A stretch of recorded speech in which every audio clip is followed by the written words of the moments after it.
Welcome back to my pod, guys. It's I Heal Kids and Dr. Ellie.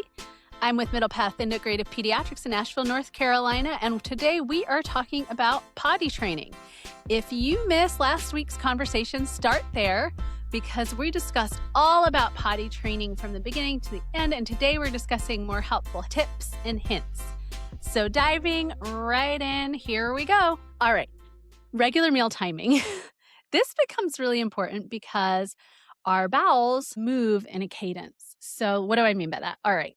So in particular, when it comes to having a bowel movement and having like a nice time to go to the bathroom, isn't it glamorous being a parent and a pediatrician, all the things we get to talk about all day, poop and throw up and I don't know, abscesses. Well, that's just me. Hopefully you guys aren't dealing with that at home. My goodness. All right. So regular meal timing, what that does is once you have a meal, your body goes through a series of different processes where it helps you go to the bathroom about 20, 30 minutes after you eat. Okay. Some people 15, some people 30, kind of in that range. All right. And so your stomach juices get going, all those stomach acids get going, and that triggers like other, things to happen in the body with like insulin and pancreatic enzymes and all of these things. And then that helps your colon move. So your colon has what's called peristalsis. That is like a really long word. All it means is your colon's moving in like waves, kind of like waves on the seashore. And that kind of pushes the poop through, sort of like, if you've ever been on the seashore and it kind of pushes your feet up or it pushes the sand towards the shore. If you've ever felt that, that's what's happening with poop.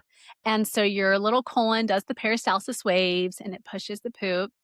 And then you have something called the gastrocolic reflex too. And that reflex helps stimulate you wanting to go to the bathroom. And eventually the poop will move into the rectum, into the lower part of the colon, and it's going to tell your brain, oh, I got to go to the bathroom.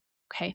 So having regular meal timing is really helpful when you're potty training because then you can kind of extrapolate or kind of understand like, oh, maybe my kid might need to go to the bathroom and have a bowel movement 15 to 30 minutes after eating. And it doesn't mean they have to go, but you could try, or you could say, oh, let's go sit on the potty at that time, something like that. And you can sort of develop these sort of calmer, unrushed potty routines or bathroom routines. And again, I just want to say it is never wrong to pause. So if there's something that's not going right with this process, like something's hurting or something's really stressful for either you or them, just take a break. There's no sense in pushing through. Go talk to your holistic pediatrician about what else you can do. Find out, if you need a different type of potty or you need some supplements that we're going to talk about later on, or maybe you just need like a spa day. Like, I hope you can get a babysitter and go on a spa day if you can, please do. But sometimes there's just like a break that's needed. Okay. All right. Another point I want to make is like, we do want to have like some structure around potty training, but we never want to have like rigidity and we certainly don't want to have pressure. Most of the time, from what I see, that definitely backfires. And I can speak for most humans. When people put us under pressure, what is our reaction? Our reaction is like, ooh, that doesn't feel good. I don't know if I should do it. I don't feel safe. Like, oh my goodness, they're putting so much pressure on me. I just don't want to do that right now. I'm just going to do something different. Okay. And sometimes we even rebel, right? So, like, let's say your spouse is, and this never happens to me. I never bother my husband to do the laundry. But let's say, he's actually really good. He usually will do all the chores himself. But for example, I'll speak about myself. Let's say he is wanting me to help him dig in the garden. And I'm like, I'm 5'3". I've got all these excuses. I'm only 120 pounds. Like, I cannot be digging in the yard, blah, blah, blah, blah, blah. And he's like, hey, can you just like use a trowel and like put in these like bulbs? Like, it's not like super hard. And I'm like, no. And then I realized that's crazy. Okay, I need to do that. But this is the same with kids, right? We're going to get those no's when we're too rigid. On that, sometimes there's better ways to ask questions. For example, because toddlers love the word no, I might try avoiding asking the question, do you want to? Okay, do you want to sit on the potty? Well, probably not, because it's a new skill. It's something they have to learn. Anytime we're learning new skills as humans, it's difficult. Okay, so you might get no's when you ask these questions. If you're not, that's great. But if you notice that you are, it might be worth trying like a different tactic, such as Would you rather go look at the potty or sit on the potty?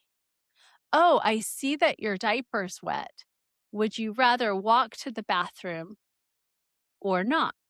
Take your diaper off instead. So, like, offering those choices sometimes can be helpful. It's not going to be 100%, but give it a try and see if that works. So again, this is about consistency. So, if you're noticing your kid is saying, saying or signing or giving you cues that they have to go to the potty, like they're giving you the potty dance, just be mindful that it's great to, as much as possible, go ahead and go to the bathroom. So I get it, like sometimes you're in a car and it's just really hard, or you're at a store all the way on the other side of the store from the bathroom, and you just can't make it to the other side of the store in time. Those things happen, completely understandable. Just stay completely neutral, neutral tone around accidents. No big deal, not bad, not good. It just happened. We clean it up and we move on. But in general, mostly we want to just try to make it to the bathroom so that we're reinforcing this behavior. Okay. And if you haven't already, you guys, make sure that prior to potty training, I usually recommend people do this around like the 15-month visit. Grab like whatever tools you're going to use. If you're using the little tiny potty chair or using the one that goes on top of the toilet, have those things around so they're not weird, so it's not like day one that you're potty training your kid is seeing this thing for the first time. You want them to be able to interact with it, play with it when it's not dirty, obviously, get used to it, start reading the books on potty training, start watching the videos, and very importantly, make sure you're modeling the behavior, okay? Make sure your child is seeing you go to the bathroom, that it's completely normal, and how to do it. And usually that really helps. And another thing too, I get this question, boys usually will learn to pee by sitting first. Not always, but that's usually how they learn initially. Okay. All right. And I know you guys are not going to do this, but just so it's been said, we want to have clear expectations around potty training, but we never want to be negative about it. So no like discipline or punishments about not making it happen. We can have rewards for when things go right. I don't recommend having a new toy every time. Okay. That gets expensive really quick. But sometimes what can be helpful is having like a nice potty toy that your child plays with while they're sitting on the potty. And then that toy just goes away when they're not. But it has to be something they really love. Okay. And they get that when they're on the potty. All right, some helpful strategies. Try to make the potty time predictable, especially after meals. Try to make it short. We don't want to be, on the potty for half an hour, not going to the bathroom. That's not good for anyone. And then just use really simple language like pee goes in the potty, poop goes in the potty. We flush the poop, we flush the pee. We want to keep it very matter of fact. No big deal. This is just how our body works. And definitely going back to rewards, don't do any rewards that are causing like a major, at least I would recommend, like a major power struggle or creating any kind of pressure. So we don't want to have like an issue where it's like, let's say they never get the phone, which of course, like I never want your child to have the phone at this age. Oh my goodness. But let's say they love it and that's their reward. And now they're freaking out every time and they're running to the bathroom to like sit on the potty just to have the phone. Like we want to avoid all of that. So like, little rewards are fine and things that are not too much of a dopamine hit. Okay. For lack of a better word. All right, you guys. Now I want to talk about, this is a subject that's dear to my heart. Children with developmental differences, sensory processing differences, anxiety, autism, other delays, congenital stuff, if it's been repaired as well. That said, if there's still kind of things going on with that bottom, that rectum, that anus, things that need surgical correction, like that may be something that's needed first before sort of diving into this, but you'll have to talk to your holistic pediatrician about that because you'll need to know kind of where things are lying, okay, if you're not clear already. But things that help kiddos with developmental differences, visual schedules, okay? So sometimes like there's too many words and we just need to see pictures. So different pictures of the different steps, like here's the picture of me pulling down my pants, like a little cartoon or something. Here's a picture of me sitting on the potty. Here's a picture of me flushing, a picture of me washing and drying my hands. Like those kinds of things can be really helpful. Sometimes it can be helpful with the routine of the day too. Like here's a picture of us getting up in the morning. eating breakfast, getting dressed, going to the bathroom. Okay, so those are things that you can definitely do. Always anticipate needing a longer learning timeline. So, maybe your friend trained over the weekend they did naked weekend and their baby was trained. Just anticipate needing a lot more time and possibly extra help too. For sensory accommodations, I highly recommend that you just make sure certain things that you may not think about are there. Like, for example, some kids are really overwhelmed if it's loud. So trying to make it like nice and quiet, or alternatively, they might need some white noise. They may need foot support. Most kids will, even kids that aren't having differences. So a good foot support so their knees are, at 90 degrees and their feet are flat. Having good smells. Sometimes kids are really put off by the odor of going to the bathroom. So having candles or a little freshness spray that's non-toxic. You want to look for obviously those non-toxic products. Okay. So really have to be aware of sensory accommodations. Some kids need their fidget or they need something to squeeze while they go to the bathroom. These are all things that become really important. Obviously, a lot more modeling, less verbal pressure, a lot more visual cues. Okay. Different brains, you guys learn completely differently. It's not that they will not learn. Okay. It's just we need maybe more time. In some cases, kids really do need toileting therapy. And that's not, to say that anything is, bad about that. That actually can be really, really helpful. Sometimes it just takes the stress off. And there's a lot of occupational therapists that do that type of work. And then obviously you need to talk to your holistic pediatrician if there's like the constipation going down. All right.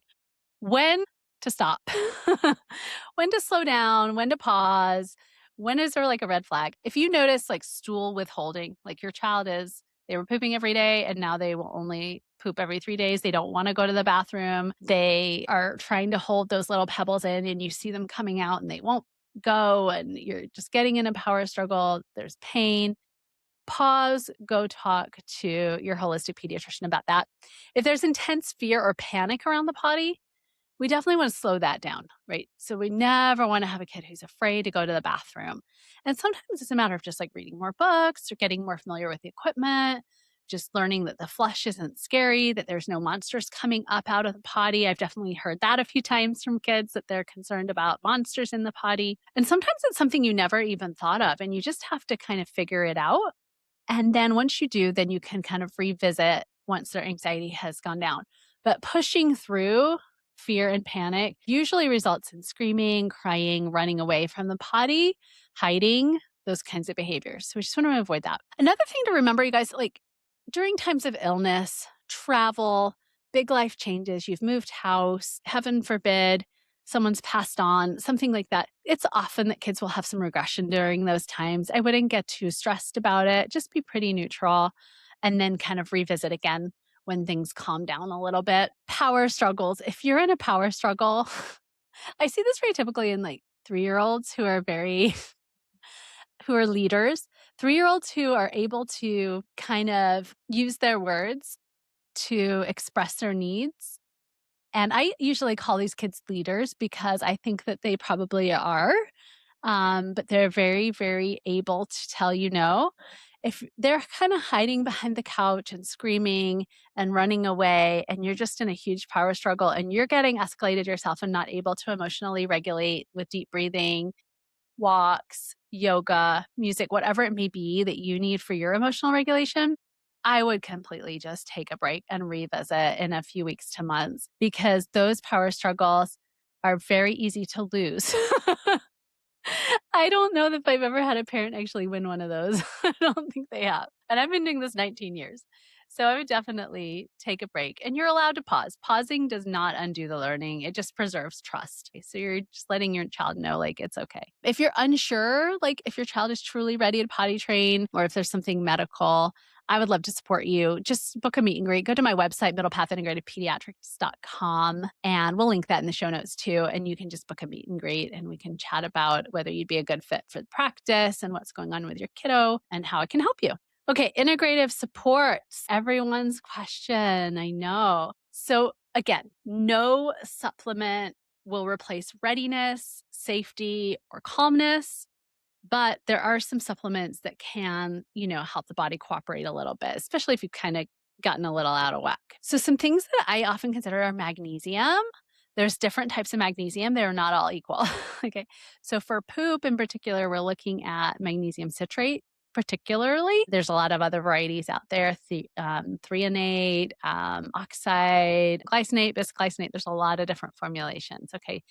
But typically we're thinking about citrate. And even if you're eating a healthy diet, sometimes you're just not getting enough magnesium and not able to go to the bathroom. So sometimes we'll have to supplement. And you'll need to talk to me about like what dose is appropriate for your kid because it depends on like age and size and all of that. Okay.